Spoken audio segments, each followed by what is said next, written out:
Hello everyone, today I'm back with a message called Not Going Back to Our Old Selves.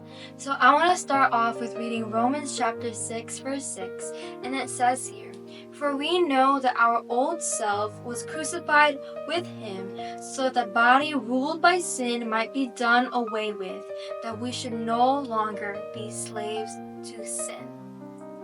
Now, I know the summer is coming to an end for many of us, and during the summer, a lot of you guys went through camps and conferences. I know I did. I went to so many camps and conferences this year, and in each camp and conferences that I went to, I was able to learn so many new things, and I was able to witness things I've never seen before in my life this summer. And I know many of you guys have experienced the same thing that I have experienced. But the thing is, once we go back to school, what most people do is during the summer, their summer is busy with camps and conferences, and that's when they get close to the Lord.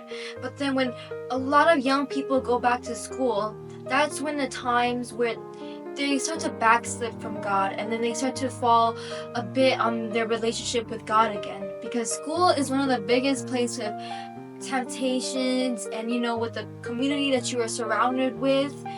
And I understand that. I used to be just like that, where during the summer I would feel like I'm growing in my relationship with God with going through all these camps and conferences.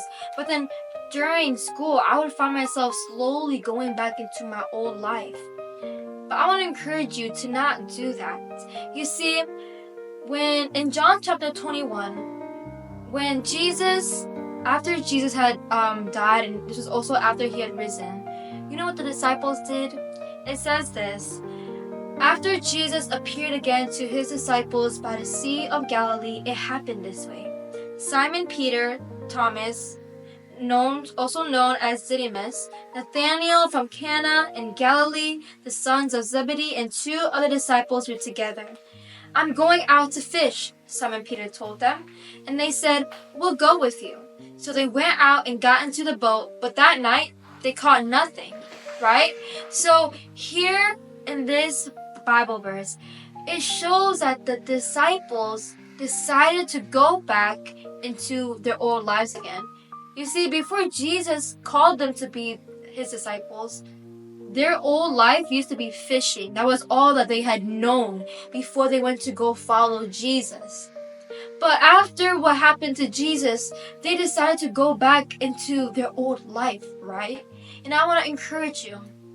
There are so many amazing things that everybody has witnessed and experienced. And I want you guys to not go back into your old life. You see, Jesus has already died for each and every single one of you. For we are new creations. Don't allow for you to go back into your old life. But I want to encourage that each and every single one of you will, from now on, from this point, will just continue to grow in your relationship with God rather than fall back. So I want to encourage you guys to keep firm in your relationship with God even during this school year. And if you have trouble doing so, ask the Holy Spirit for help to help and guide you. The Holy Spirit is there to help you when you need it. So when you're at school, wherever you are, I want to encourage that you continue to grow in your relationship with God. Growing your relationship with God or experience His presence doesn't just happen at camps or conferences. It doesn't just happen at church. It can happen in your own personal life, in your own homes. So I want to encourage you guys for this school year to grow in your relationship with God. Don't backslip from Him, but just continue to grow in Him. I hope everybody is blessed today, and that's all I have for my message. God bless you all.